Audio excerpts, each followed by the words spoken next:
दोस्तों, हम लोग आज पढ़ने जा रहे हैं वैदिक संस्कृत 1500 ईसा पूर्व से 600 ईसा पूर्व।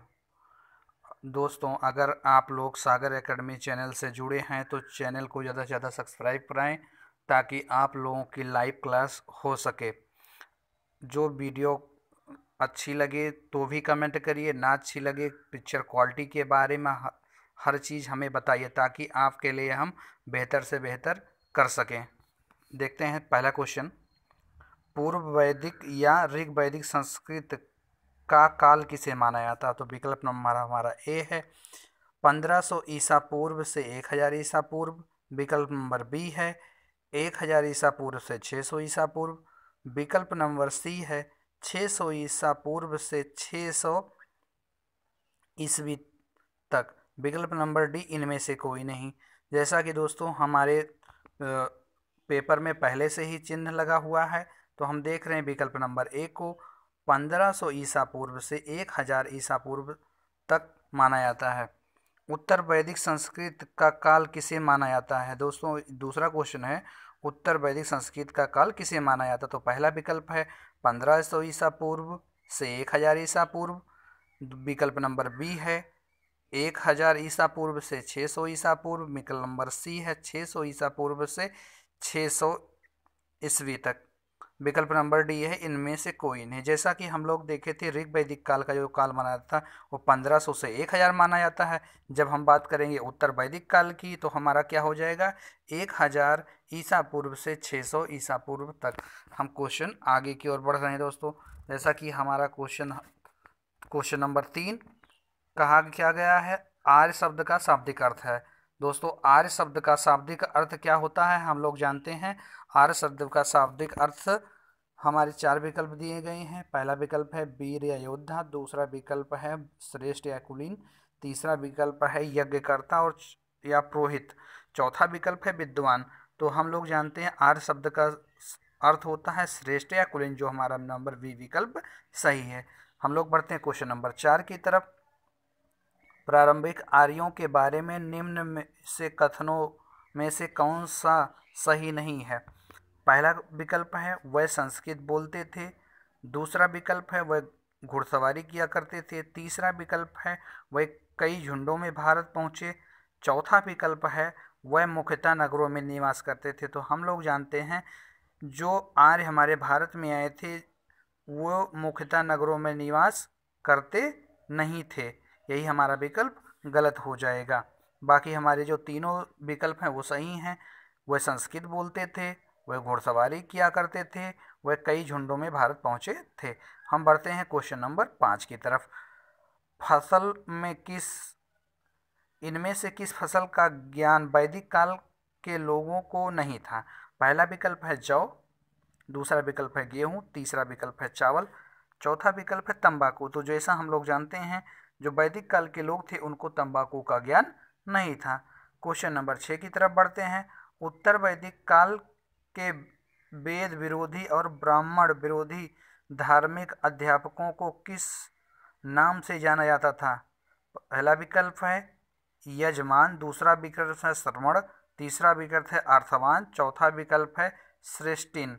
तो हम लोग जानते हैं जैसा विकल्प नंबर 2 में दिया गया है श्रमण। तो जो उत्तर वैदिक काल में वेद विरोधी या ब्राह्मण विरोधी धार्मिक अध्यापक को श्रमण के नाम से जाना जाता था। हम लोग बढ़ते हैं क्वेश्चन नंबर 7 की तरफ। अगर दोस्तों अगर बोलने में कुछ गलती हो जाए तो आप लोग कृपया क्षमा कीजिएगा। वैदिक गणित का महत्वपूर्ण अंग है। वैदिक गणित का महत्वपूर्ण अंग है। पहला है शतपथ ब्राह्मण। दूसरा है अथर्ववेद। तीसरा है शुल्क सूत्र। चौथा है छांदो उपनिषद। जैसा कि हम लोग देख रहे हैं विकल्प नंबर हमारा सी दिया गया है शुल्क सूत्र, जो हमारा वैदिक गणित का महत्वपूर्ण अंग माना जाता है। 8वें क्वेश्चन की तरफ बढ़ते हैं। किस वेद में प्राचीन वैदिक युग की संस्कृति के बारे में सूचना दी गई है? पहला विकल्प है ऋग्वेद। दूसरा विकल्प है यजुर्वेद। तीसरा विकल्प है अथर्ववेद। चौथा विकल्प है समवेद। तो हम लोग देखते हैं जैसा कि हमारा पहले से ही टिक लगा हुआ है, पहला विकल्प हमारा ऋग्वेद है। वेद में प्राचीन युग में संस्कृत के बारे में सूचना दी गई और सबसे हमारा प्राचीन वेद है ऋग्वेद, उसी में ही दी गई है। हम लोग पढ़ते हैं क्वेश्चन नंबर 9 की तरफ। निम्नलिखित में से उत्तर वैदिक काल में लिखे गए ग्रंथों का क्रम कौन सा है? तो हम लोग देखेंगे जो उत्तर वैदिक काल में जो हमारे ग्रंथ लिखे गए हैं वो किस क्रम में है। विकल्प नंबर ए वेद, ब्राह्मण, आर्यक और उपनिषद। विकल्प नंबर बी में दिया गया है वेद, उपनिषद, ब्राह्मण और आर्यक। विकल्प नंबर सी में दिया गया उपनिषद, वेद, ब्राह्मण और आर्यक। विकल्प नंबर डी में दिया गया है वेद, आर्यक, ब्राह्मण और उपनिषद। जैसा कि हम लोग जानते हैं हमारा विकल्प नंबर ए सही है, वेद, ब्राह्मण, आर्यक और उपनिषद। हम लोग बढ़ते हैं क्वेश्चन नंबर 10 की तरफ। वेदों की संख्या कितनी है? सभी लोग जानते हैं वेदों की संख्या क्या है। पहला विकल्प दिया गया है 2, दूसरा विकल्प 3, तीसरा विकल्प 4, चौथा विकल्प हमें क्या दिया गया है 5। तो हम जैसा कि जानते हैं जो हमारी वेदों की संख्या है वो कितनी है, 4 दिया गया है। 11वें क्वेश्चन की तरफ बढ़ते हैं। निम्न में से 3 वेद संयुक्त रूप से त्रयी या त्रिवेद कहलाते हैं। पहला विकल्प ए नंबर दिया गया है ऋग्वेद, दूसरा विकल्प उसी में दिया गया है यजुर्वेद और समवेद। विकल्प नंबर बी में दिया गया है ऋग्वेद, यजुर्वेद और अथर्ववेद। विकल्प नंबर सी में दिया गया है ऋग्वेद, समवेद और अथर्ववेद। विकल्प नंबर डी में दिया गया है ऋग्वेद, समवेद और अथर्ववेद। जैसा कि हम लोग जानते हैं विकल्प नंबर ए सही है, ऋग्वेद, यजुर्वेद और समवेद। क्वेश्चन नंबर हम लोग 12 की तरफ देखते हैं। भारत के राज चिन्ह में प्रयुक्त होने वाला शब्द सत्यमेव जयते किस उपनिषद से लिया गया है? तो आप लोग विकल्प को देखिए। पहला विकल्प क्या है, मुंडकोपो उपनिषद। दूसरा विकल्प क्या दिया गया है, कठ उपनिषद। तीसरा विकल्प दिया गया है ईर्ष उपनिषद। चौथा विकल्प दिया गया बृहदारण्यक उपनिषद। जैसा कि हम जानते हैं जो सत्यमेव जयते हैं वो हमारे मुंडकोपनिषद से लिया गया है। क्वेश्चन नंबर हम लोग पढ़ते हैं 13 की तरफ। ऋग्वैदिक आर्यों का मुख्य व्यवसाय क्या था? तो पहले जो हमारे ऋग्वैदिक आर्य थे उनका मुख्य व्यवसाय क्या था? विकल्प नंबर ए में दिया गया कृषि, बी में पशुपालन, सी में शिक्षा, डी में व्यवसाय। तो हम जानते हैं ऋग्वैदिक जो काल की व्यवसाय था उसमें पशुपालन था। विकल्प नंबर बी हमारा सही है। क्वेश्चन नंबर हम लोग 14 की तरफ बढ़ते हैं। भारतीय संस्कृत का आदि ग्रंथ कहा जाता है। विकल्प नंबर 1 ऋग्वेद, विकल्प नंबर बी उपनिषद, विकल्प नंबर सी यजुर्वेद, विकल्प नंबर डी समवेद।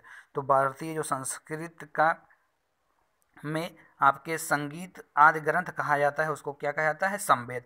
क्वेश्चन नंबर हम 15 की तरफ बढ़ते हैं। प्रथम विधि निर्माता कौन थे? पहला विकल्प दिया गया मनु दिया गया, दूसरा विकल्प दिया गया चाणक्य, तीसरा विकल्प चंद्रगुप्त, चौथा विकल्प सेल्यूकस दिया गया है। तो जैसा कि हम लोग जानते हैं जो हमारा पहला विकल्प है मुनि, प्रथम विधि निर्माता कौन थे? मुनि को माना जाता है। क्वेश्चन नंबर हम लोग क्या बढ़ते हैं 16 की तरफ बढ़ते हैं। क्या है कृष्ण भक्ति का प्रथम और प्रधान ग्रंथ है? तो पहला है महाभारत, दूसरा है श्रीमद् भगवत गीता, तीसरा विकल्प है गीत गोविंद, चौथा विकल्प है इनमें से कोई नहीं। तो जो हाँ जैसा हम लोग जानते हैं जो हमारा विकल्प नंबर बी है श्रीमद् भगवत गीता, ये कृष्ण भक्ति का प्रथम और प्रधान ग्रंथ माना जाता है।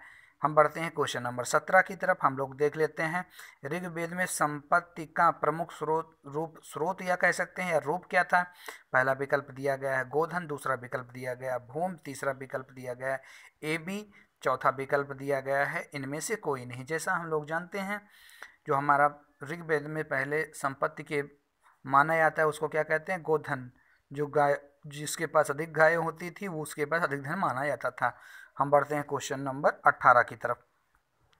ऋग्वेद के किस मंडल में शूद्र का पहली बार उल्लेख हुआ है?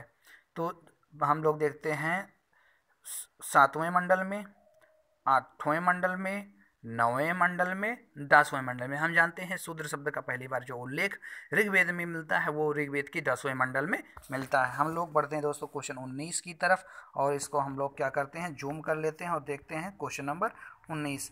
यहाँ पर दी गई है हमें पुराणों की संख्या कितनी है।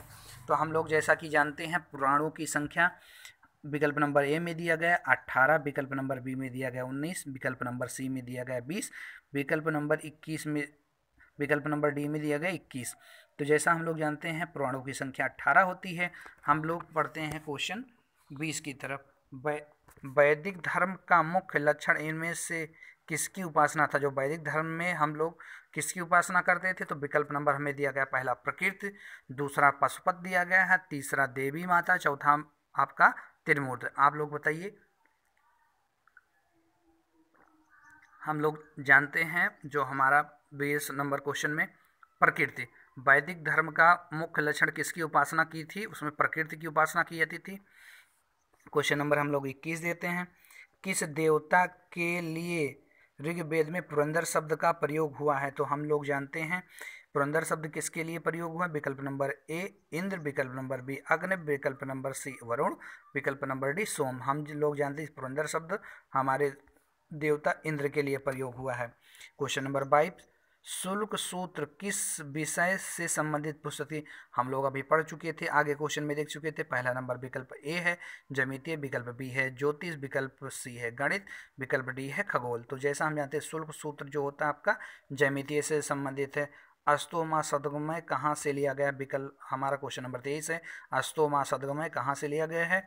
तो विकल्प नंबर ए ऋग्वेद से, विकल्प नंबर बी यजुर्वेद से, विकल्प नंबर डी समवेद से, विकल्प नंबर डी जो हमारा दिया गया अथर्ववेद से। तो जैसा हम जानते हैं जो विकल्प नंबर हमारा ए है अस्तोमा सदगमय हमारा ऋग्वेद से लिया गया। हम लोग बढ़ते हैं क्वेश्चन नंबर 24 की तरफ। हम लोग देखते हैं भारत में जो आर्य आए थे वो कहाँ से आए थे और कहाँ बसे थे? तो हम लोग देखते हैं भारत में सर्वप्रथम आर्य कहाँ से आए थे और कहाँ बसे थे? तो पहला विकल्प है समतट में, प्रयाग ज्योतिष में, दूसरा विकल्प दिया गया है, तीसरा विकल्प दिया पंजाब में, चौथा विकल्प दिया गया है पांचाल में। तो हम लोग जानते हैं जैसा हमारा तीसरा विकल्प सही है पंजाब में। हमारा मिलान करने के लिए 25 नंबर क्वेश्चन दिया गया। सूची 1 को सूची 2 के साथ मिलान कीजिए। पहली सूची है वेद, दूसरा सूची है यज्ञकर्ता। जैसा कि हम लोग जानते थे जो हमारे प्राचीन काल में ऋग्वैदिक काल में जो यज्ञकर्ता होते थे उनके नाम होते थे। ऋग्वेद यज्ञकर्ता के नाम पढ़ते हैं होत्रा या होत्र कहा जाता है। विकल्प नंबर बी दिया गया है यजुर्वेद, उसको अयुर्ध कहते थे। विकल्प नंबर हमारा सी दिया गया है समवेद, इसको उद्गात या उद्गृता कहते थे। विकल्प नंबर डी दिया गया अथर्ववेद, इसको ब्रह्म कहते थे। हम लोग ने क्वेश्चन नंबर 25 को देख लिया है। आगे बढ़ते हैं। वेदों को और अपौरुषियों को क्यों कहा गया है? वेदों क्योंकि वेदों की रचना देवताओं द्वारा की गई है। विकल्प नंबर बी में दिया गया है वेदों की रचना पुरुषों के द्वारा की गई है। विकल्प नंबर सी वेदों की रचना ऋषियों के द्वारा की गई है। विकल्प डी इनमें से कोई नहीं। वेदों को अपौरुषियों क्यों कहा जाता है? क्योंकि वेदों की रचना देवताओं द्वारा की गई है। क्वेश्चन नंबर 27 में हम लोग बढ़ते हैं। वैशेषिक दर्शन के प्रतिपादक हैं। पहला विकल्प दिया गया है कालिप, विकल्प नंबर पहला दिया गया है कपिल, विकल्प नंबर बी दिया गया है अच्छपद गौतम, विकल्प नंबर सी दिया गया उल्लूक या कणादि, विकल्प नंबर डी दिया गया है पतंजलि। जैसा कि हम लोग देखते हैं विकल्प नंबर सी वैशेषिक दर्शन के प्रतिपादक जो थे उड़ूक या कणाद मुनि या इनको कणमुनि कहा जाता है। और क्वेश्चन नंबर 28 देते हैं पूर्व मीमांसा या मीमांसा के दर्शन के प्रतिपादक कौन है? जैमिनी है, वादिरायण है, कपिल है, गौतम है। जैसा हम लोग जानते हैं क्वेश्चन नंबर 28 में पूर्व मीमांसा या मीमांसा के दर्शन के जो प्रतिपादक हैं वह जैमिनी है। वेद या उत्तर मीमांसा दर्शन के प्रतिपादक हैं। पहला विकल्प जैमिनी, दूसरा विकल्प है वादरायण, विकल्प नंबर सी दिया गया है बुद्ध, विकल्प नंबर डी दिया गया है महावीर। जैसा हम लोग देखते हैं क्वेश्चन नंबर 29 में बी दिया गया है वादरायण दिया गया है। विकल्प हम लोग पढ़ते हैं 30 की तरफ। कह रहा है ऋग्वेद का कौन सा मंडल पूर्णतः सोम को समर्पित है? पहला विकल्प है 7वां मंडल, विकल्प नंबर बी है 8वां मंडल, विकल्प नंबर सी है 9वां मंडल, विकल्प नंबर डी है 10वां मंडल। जैसा कि हम लोग जानते हैं ऋग्वेद में जो पूर्णतः सोम को समर्पित है वो कौन सा मंडल है? 9वां मंडल है। क्वेश्चन नंबर हम 31 की तरफ बढ़ते हैं। प्रसिद्ध 10 राजाओं का युद्ध दशराज युद्ध किस नदी के तट पर लड़ा गया था? तो पहला विकल्प है गंगा, दूसरा विकल्प है ब्रह्मपुत्र, तीसरा विकल्प है कावेरी, चौथा विकल्प है पारसौनी नदी। तो जैसा कि हम लोग जानते हैं, आप लोग क्वेश्चन को देखकर बताइए कौन सा सही है। विकल्प नंबर हमारा डी सही है। जो 10 राजाओं का युद्ध, दशराज युद्ध, वो पारसौनी नदी के किनारे लड़ा गया था। धर्मशास्त्रों में भू स्वराज की दर क्या थी? एक पहला विकल्प दिया गया 1/3, दूसरा विकल्प दिया गया है 1/4, तीसरा विकल्प दिया गया है 1/6, चौथा विकल्प दिया गया है 1/8। जो हमारा तीसरा विकल्प है वो 1/6 सही है। धर्मशास्त्रों में भू स्वराज की दर क्या थी? 1/6 थी। तो क्वेश्चन नंबर हम लोग बढ़ते हैं 33 की तरफ, देखते हैं 800 ईसा पूर्व से 600 ईसा पूर्व का काल किस युग से जुड़ा हुआ है? पहला विकल्प नंबर ए ब्राह्मण युग से, विकल्प नंबर बी सूत्र युग से, विकल्प नंबर सी रामायण युग से, विकल्प नंबर डी महाभारत युग से। तो जैसा हम लोग जानते हैं 800 ईसा पूर्व से 600 ईसा पूर्व जो हमारा था ब्राह्मण। हम लोग आगे क्वेश्चन की तरफ बढ़ते हैं, देखते हैं हमारा अगला क्वेश्चन क्या है। क्वेश्चन नंबर हमारा 34, किस काल में अछूत की अवधारणा को स्पष्ट रूप से उद्धृत की गई थी? पहला विकल्प है ऋग्वैदिक काल, दूसरा विकल्प है उत्तर वैदिक काल, तीसरा विकल्प है हमारा उत्तर गुप्त काल में, चौथा विकल्प है धर्मशास्त्र काल में। जैसा हम लोग जानते हैं जो हमारा चौथा विकल्प है वही सही है। धर्मशास्त्र काल में एशिया माइनर स्थित में बोगाजई का महत्व किस लिए है? इसलिए है क्योंकि वहाँ पहला विकल्प जो दिया गया है, वहाँ जो अभिलेख प्राप्त हुए हैं उनमें से 4 वैदिक देवता इंद्र, वरुण, मित्र, नासत्य का उल्लेख मिलता है। विकल्प नंबर बी में मध्य एशिया व तिब्बत के बीच एक महत्वपूर्ण व्यापारिक केंद्र था। विकल्प नंबर सी वेद के मूलता ग्रंथ की रचना हुई है। विकल्प नंबर डी इनमें से कोई नहीं। हम लोग जैसा जानते हैं एशिया माइनर में स्थित बोगाज कोई का महत्व इसलिए है, वहाँ जो अभिलेख प्राप्त हुए हैं उनमें वैदिक देवताओं इंद्र, वरुण और मित्र, नासत्य का उल्लेख मिलता है। हम लोग बढ़ते हैं क्वेश्चन नंबर 36 की तरफ। गायत्री मंत्र देवी को समर्पित किस पुस्तक में मिलता है? जो गायत्री मंत्र है हमारा किस पुस्तक में मिलता है? पहला विकल्प दिया गया है ऋग्वेद में, विकल्प नंबर बी यजुर्वेद में, विकल्प नंबर सी उपनिषद में, विकल्प नंबर डी भगवत गीता में। हम लोग देखते हैं जैसा कि देख पा रहे हैं विकल्प नंबर जो हमारा ए दिया गया है उसमें हमारा दिया गया है जो गायत्री मंत्र है वो कहाँ आपका उल्लेख मिलता है? ऋग्वेद में। क्वेश्चन नंबर 37 को देखते हैं, न्याय दर्शन को प्रचारित किया गया था। न्याय दर्शन को किसने प्रचारित किया था? पहला है चारवाक ने पहला विकल्प, दूसरा विकल्प गौतम ने, तीसरा विकल्प काल कपिल ने, चौथा विकल्प दिया गया जैमिनी ने। जैसा हम लोग जानते हैं विकल्प नंबर जो हमारा बी है गौतम ने न्याय दर्शन का प्रतिपादन किया था। क्वेश्चन नंबर 38 को देखते हैं, भारत में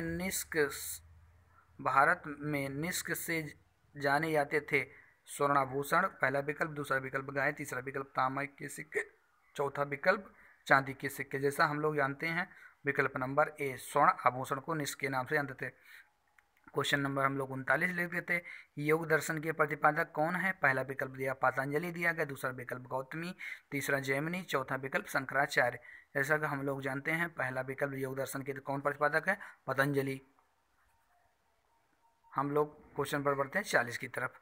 जैसा हम लोग क्वेश्चन नंबर 40 देख रहे हैं, उपनिषद पुस्तकें हैं। पहला विकल्प है धर्म पर, दूसरा विकल्प है योग पर, तीसरा विकल्प है विविध पर, चौथा विकल्प है दर्शन पर। जैसा हम लोग जानते हैं उपनिषद की जो पुस्तकें हैं किस पर आधारित हैं? आपके दर्शन पर। सूची 1 तथा सूची का 2 का मिलान कीजिए। नीचे कोड की सहायता से उत्तर दिए गए हैं। हम आपको विकल्प पढ़ रहे हैं और उसका आंसर सीधा सीधा बता रहे हैं।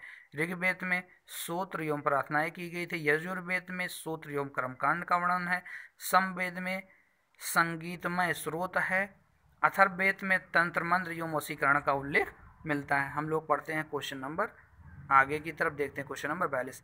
आरंभिक वैदिक साहित्य में सर्वाधिक वर्णित नदी है। आरंभिक जो वैदिक साहित्य में सर्वाधिक वर्णित नदी है, पहला विकल्प दिया गया सिंधु, दूसरा सुदृढ़, तीसरा सरस्वती, चौथा विकल्प गंगा। तो जो हमारा क्वेश्चन नंबर 42 दिया गया है, पहला विकल्प ए, आरंभिक वैदिक साहित्य में जो सर्वाधिक बार वर्णित नदी है वो सिंधु नदी है। विकल्प हम लोग क्वेश्चन नंबर 43 पढ़ते हैं। उपनिषद काल के राजा अश्वपति शासक थे। उपनिषद काल के जो राजा थे अश्वपति आपके शासक थे, पहला विकल्प दिया गया है। कहाँ के शासक थे? काशी के। दूसरा विकल्प केकय के। विकल्प नंबर सी दिया गया है पांचाल के। विकल्प नंबर डी दिया गया विदेह के। तो केकय के जो शासक थे वो क्या थे? राजा हमारे अश्वपति थे। हम लोग क्वेश्चन नंबर 44 को पढ़ते हैं।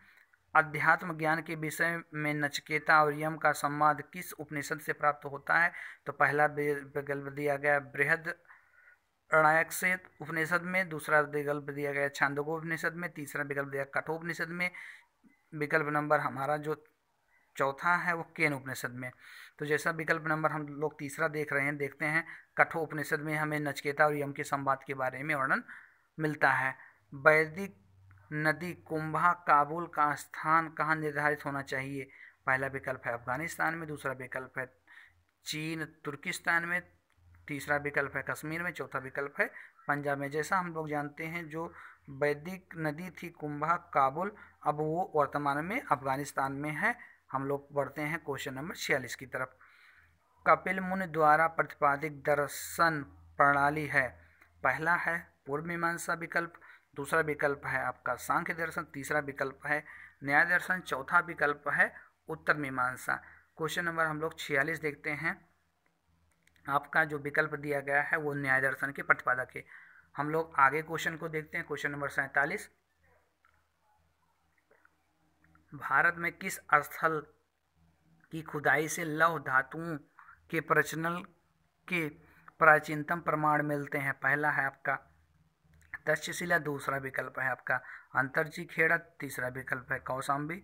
चौथा विकल्प है हस्तिना। जैसा हम लोग जानते हैं सबसे पहले लौह धातु का जो हमारा प्राचीन प्रमाण मिला है वो कहाँ से मिला था? अंतरजी खेड़ा से मिला है। हम लोग क्वेश्चन 48 की तरफ बढ़ते हैं। हमें लोग इसको पढ़ा लेते हैं और क्वेश्चन नंबर 48 को देखते हैं।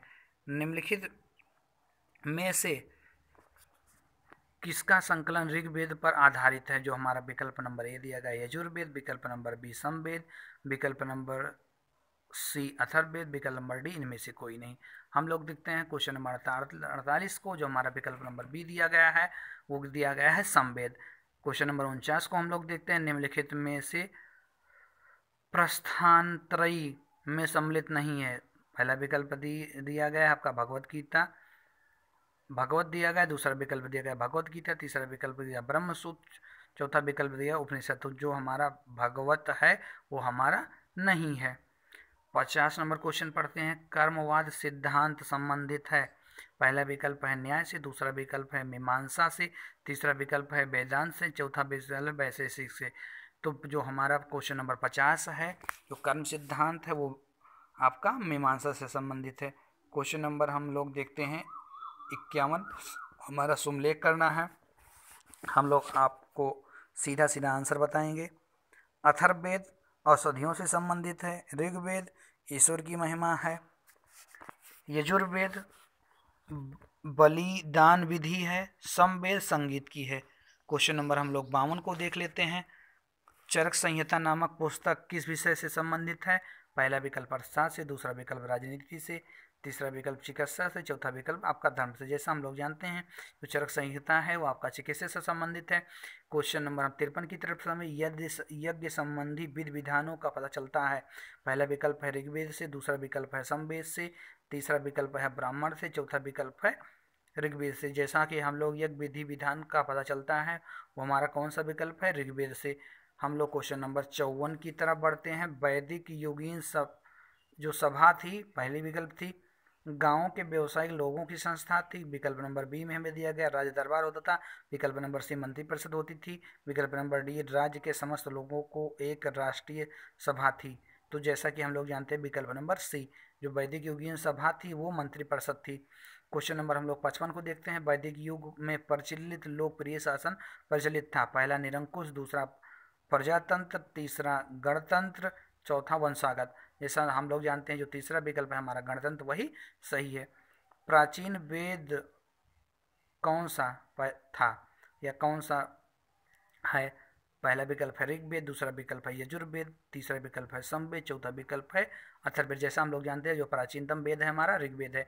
क्वेश्चन नंबर 57 की तरफ निम्नलिखित में से कौन सा भारतीय दर्शन के आरंभिक विचारधारक है? पहला विकल्प है सांख्य, दूसरा वैशेषिक, तीसरा मीमांसा, चौथा योग। तो जो हम लोग जानते हैं जो हमारे भारतीय दर्शन के आरंभिक विचारधारक थे वो सांख्य को माना जाता है। क्वेश्चन नंबर हम लोग देखते हैं 58 को। सांख्य, योग, न्याय, वैशेषिक, मीमांसा एवं वेदांत इनकी 6 मित्रों में भारतीय दर्शन के रूप में स्पष्टता अभिव्यक्त की गई है। पहला विकल्प है वैदिक युग में, दूसरा विकल्प है गुप्त युग में, तीसरा विकल्प है आपका कुषाण युग में, चौथा विकल्प है आपका मौर्य युग में। जैसा हम लोग जानते हैं विकल्प नंबर हमारा ए सही है, वैदिक युग में। निम्नलिखित में से वह दस्तकारी कौन सी है जो आर्यों द्वारा व्यवहार में लाई नहीं गई थी? मृदभांड, पाटरी, आभूषण, बढ़ईगिरी, कष्टकारिता, डी लुहारगिरी या लुहार। तो जो ऐसा हम लोग जानते थे जो लुहार का कार्य था तस्तरी आर्यों द्वारा व्यवहार में नहीं लाई गई थी। क्वेश्चन नंबर हम लोग देख लेते हैं 61 को। सूची 1 तथा सूची 2 का मिलान करना। ऑप्शन निर्दिष्ट दिया गया, उनसे से संबंधित वेद दिए गए।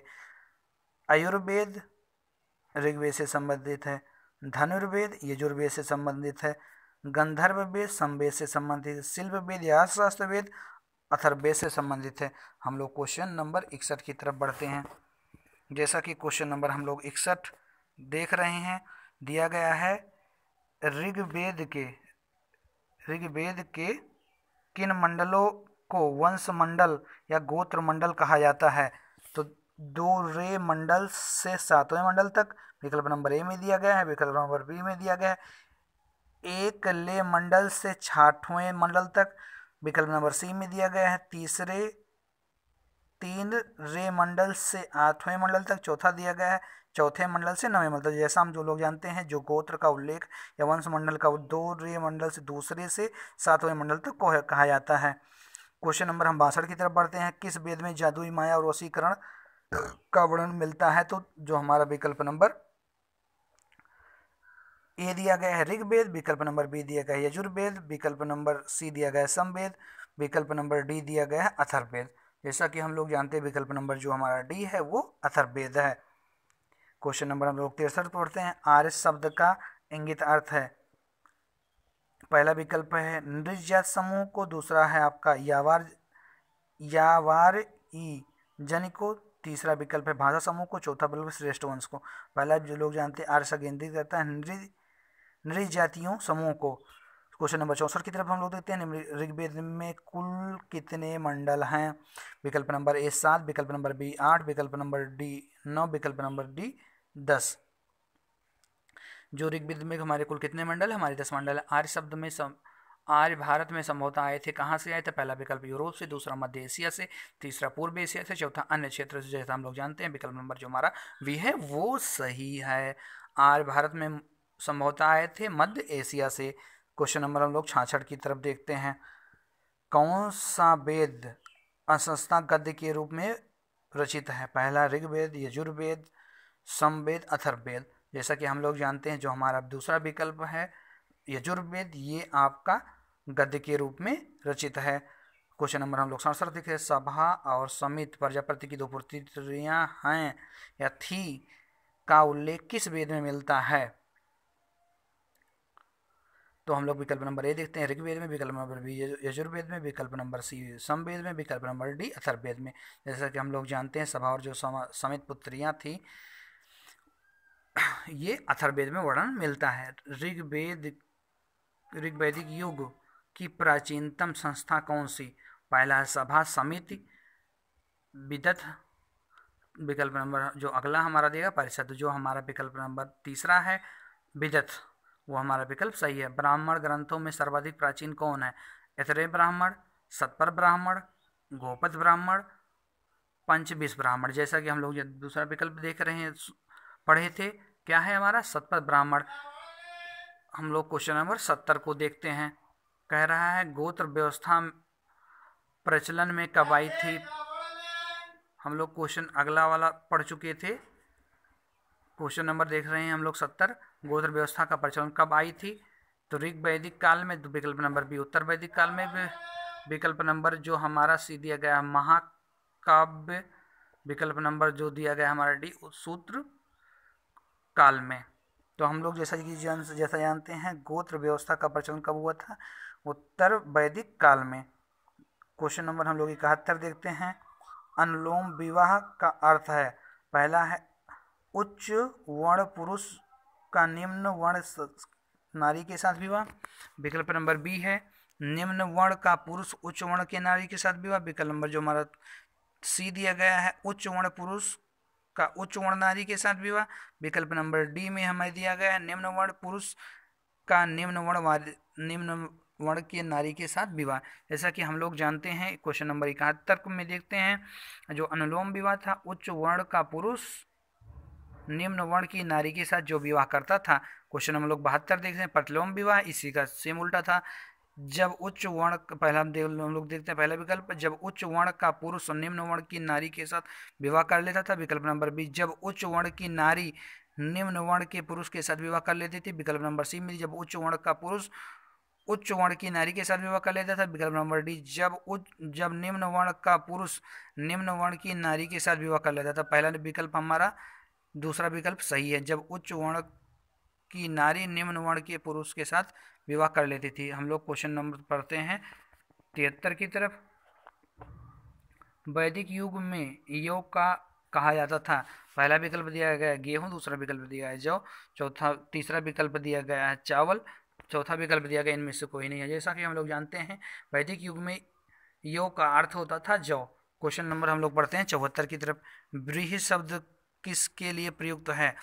चावल पहला विकल्प दिया गया, दूसरा विकल्प गेहूं, तीसरा विकल्प आपका जौ, चौथा विकल्प आपका कपास। जैसा कि हम लोग जानते हैं जो हमारा पहला विकल्प दिया गया है व्रीहि शब्द का अर्थ होता है चावल।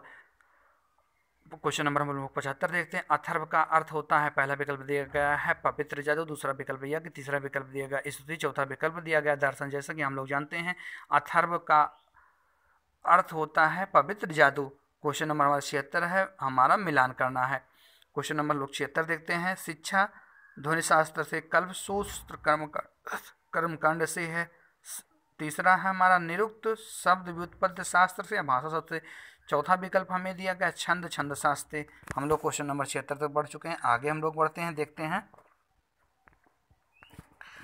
Question number 77। प्राचीन व्याकरण अष्टाध्यायी के रचनाकार हैं कौन? पहला विकल्प दिया गया है गौतमी, दूसरा विकल्प दिया गया है कपिल, तीसरा विकल्प दिया गया पतंजलि, चौथा विकल्प दिया गया है पाणिनि। हम लोग जानते हैं प्राचीन व्याकरण अष्टाध्यायी के रचनाकार कौन है? आपके पाणिनि हैं। हम लोग देखते हैं क्वेश्चन नंबर 78। निम्न में से कौन सी स्मृति प्राचीनतम है? पहला विकल्प है मुनि स्मृति, दूसरा विकल्प है यज्ञवल्लभ स्मृति, विकल्प नंबर 3 है हमारा नारद स्मृति, विकल्प नंबर 4 है पराशर स्मृति। हम लोग जैसा जानते हैं सबसे प्राचीनतम स्मृति कौन है? आपकी मुनि स्मृति है। हम लोग क्वेश्चन नंबर क्या देखते हैं 89। आदि काव्य की संज्ञा किसे दी गई है? आदि काव्य की संज्ञा रामायण को दी गई है। विकल्प नंबर ए में दिया गया, दूसरे विकल्प में दिया गया महाभारत, तीसरा विकल्प आपका दिया गया है गीता, चौथा विकल्प दिया गया है आपका पुराण। जैसा कि हम लोग जानते हैं आदि काव्य की संज्ञा किसे दी गई है? हम लोग जानते हैं आदि काव्य की संज्ञा हमें रामायण में दी गई है। हम लोग क्वेश्चन नंबर 80 को देखते हैं। प्राचीनतम पुराण कौन है? पहला विकल्प है आपका मत्स्य पुराण, दूसरा विकल्प है आपका भागवत पुराण, तीसरा विकल्प आपके दिया गया विष्णु पुराण, चौथा विकल्प दिया गया है आपको वायु पुराण। तो हम लोग जैसा जानते हैं प्राचीनतम जो हमारा पुराण है वो कौन सा हमारा है? मत्स्य पुराण को कहा जाता है। क्वेश्चन नंबर हम लोग 81 देखते हैं।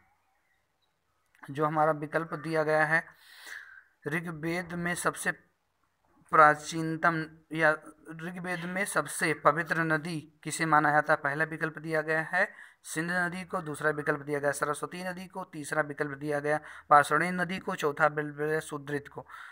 तो हम लोग जैसा जानते हैं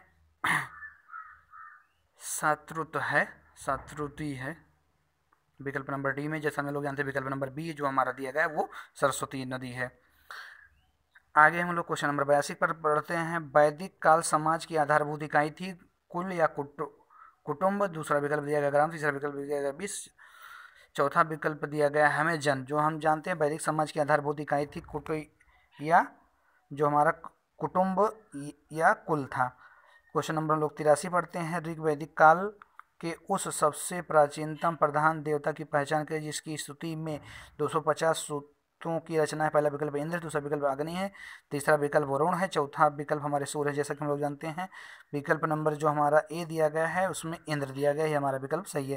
क्वेश्चन नंबर हम लोग 84 की तरफ पढ़ते हैं। किस वेद में सभा में नरिष्ट अर्थात समूह वाद विवाद में अनुल्लंघनीय कहा गया है? पहला विकल्प है आपका ऋग्वेद, दूसरा विकल्प है आपका यजुर्वेद, तीसरा विकल्प है सामवेद, चौथा विकल्प अथर्ववेद। जैसा हम लोग जानते हैं अथर्ववेद में कहा गया है।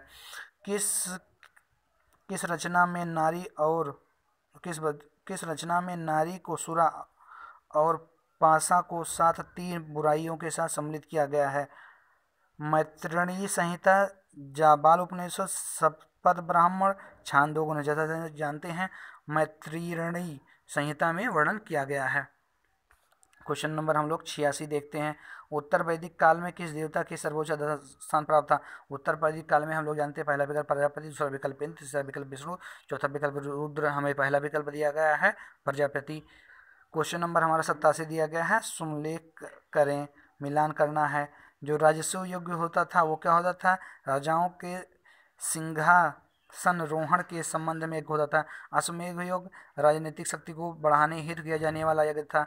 वाजपेयी योग सौर प्रदर्शन व प्रजा के मनोरंजन के साथ किया जाने वाला यज्ञ था।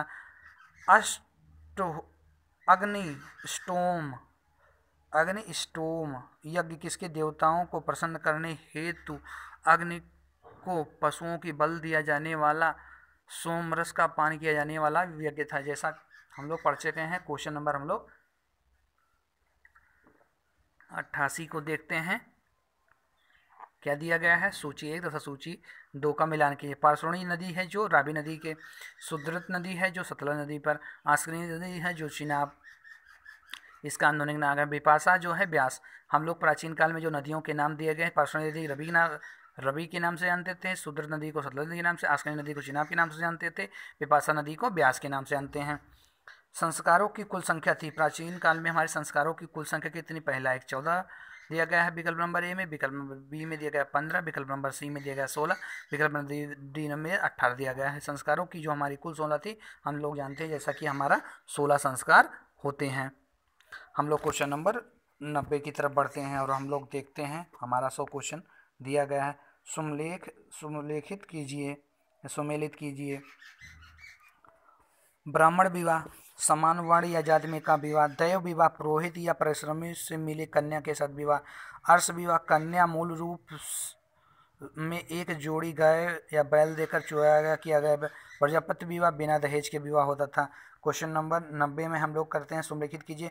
गंधर्व विवाह क्या होता था? हम सीधा आंसर पढ़ रहे हैं, आप लोग ध्यान दीजिएगा। गंधर्व विवाह, प्रेम विवाह, असुर विवाह, कन्या को खींच कर किया गया विवाह, राक्षस विवाह, पराजित राजा की कन्या या अपहरण की गई कन्या के साथ विवाह, पाश्चात्य विवाह, सोई हुई अवस्था में कन्या को गुमराह या मानसिक रूप से अस्वस्थ कन्या को गुमराह करके उसके साथ किया गया विवाह।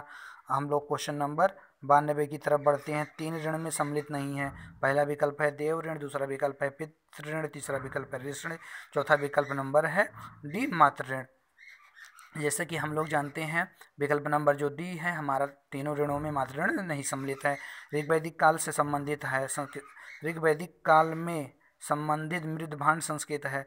गीर्वण मृदभांड संस्कृत, चित्रित धूसर मृदभांड संस्कृत, ए बी दोनों। विकल्प नंबर डी हमारा दिया गया है डी, इनमें से कोई नहीं। जैसा हम जानते हैं विकल्प में जो हमारा पहला था गेरुवण मृदभांड संस्कृत। हम लोग क्वेश्चन नंबर 94 के उत्तर वैदिक काल से संबंधित मृदभांड संस्कृत है। गीर्वाणी मृदभांड संस्कृत, चित्रित धूसर मृदभांड संस्कृत, ए बी दोनों, इनमें से कोई। जैसा हम जाने उत्तर वैदिक काल जो संबंधित मृदभांड से है तो चित्रित धूसर मृदभांड संस्कृत से है। क्वेश्चन नंबर हम लोग 95 देखते हैं। हरियाणा प्रांत में चित्रित धूसर मृदभांड स्थल किस स्थल पर हल में किए गए उत्खननों से प्राप्त प्रकाशन में आए हैं? आलमगीरपुर से, दूसरा भगवानपुर, तीसरा विकल्प है हस्तिनापुर, चौथा विकल्प दिया कुरुक्षेत्र। जैसा जानते हैं भगवानपुर से हमें हल की प्राप्ति हुई थी हरियाणा में। हम लोग क्वेश्चन नंबर 96 की तरफ बढ़ते हैं। प्राचीनतम विवाह संस्कार का वर्णन करने वाला विवाह सूत्र किसमें पाया जाता है? पहला नंबर आपका विकल्प दिया गया ऋग्वेदिक में, दूसरा विकल्प है यजुर्वेद में, तीसरा विकल्प है आपका समवेद में, चौथा विकल्प है गृह सूत्र में। पहला विकल्प हमें क्या दिया गया है? ऋग्वेद में। अगला क्वेश्चन हम लोग पढ़ते हैं। ऋग्वेद में अघन्य वध योग्य नहीं है शब्द का प्रयोग है किसके लिए? ब्राह्मण के लिए, गाय के लिए, स्त्री के लिए, पुरोहित के लिए। ऐसा जानते हैं हम ऋग्वेद में जो हमारा वर्णन किया गया है, इसमें हम जानते हैं जो गाय को अघन्य के रूप में हमारा वर्णन किया गया है। हम लोग का क्वेश्चन पढ़ते हैं अगला 98 सुमलेख कीजिए। पहला और दूसरा संग्रहिता कोषाध्यक्ष को कहता है, भाग दूध कहा जाता है कार्य संघकर्ता को, छात्रा छात्री प्रतिहार राजा का प्रसाद रक्षक, अच्छवाप पासे के खेल में राजा का सहायक। आगे बढ़ते हैं क्वेश्चन नंबर 99 हम लोग देखते हैं ऋतु या प्रकृति संतुलन स्थापित करने के कारण किस वैदिक देवता को ऋतस्य गोप कहा गया? पहला विकल्प है इंद्र, दूसरा विकल्प वरुण, तीसरा विकल्प सूर्य, चौथा विकल्प दिया गया हमें जैसा जानते हैं विष्णु। तो हम लोग देते हैं विकल्प में जो हमारा बी है वो सही है, वरुण को कहा जाता है। निम्नलिखित में से कौन मूलतः जल या समुद्र का देवता है? पहला विकल्प इंद्र, दूसरा विकल्प है नासत्य आश्वन्य, तीसरा विकल्प है वरुण, चौथा विकल्प हमारा डी दिया गया है मित्र। जैसा कि हम लोग जानते हैं जो हमारे मूलतः समुद्र या जल के देवता वरुण को कहा जाता है। दोस्तों हम लोग 100 क्वेश्चन को पढ़ चुके हैं। अगर आपको वीडियो पसंद आई हो तो लाइक करिए और सब्सक्राइब करिए। जो गलतियां हैं कमेंट में आप जाकर टाइप करिए ताकि आपको सुधारा जा सके। और दोस्तों ये दूसरी वीडियो हमारी है, इसके लिए अगर कोई गलती होगी तो आप लोगों से क्षमा चाहते हैं। धन्यवाद।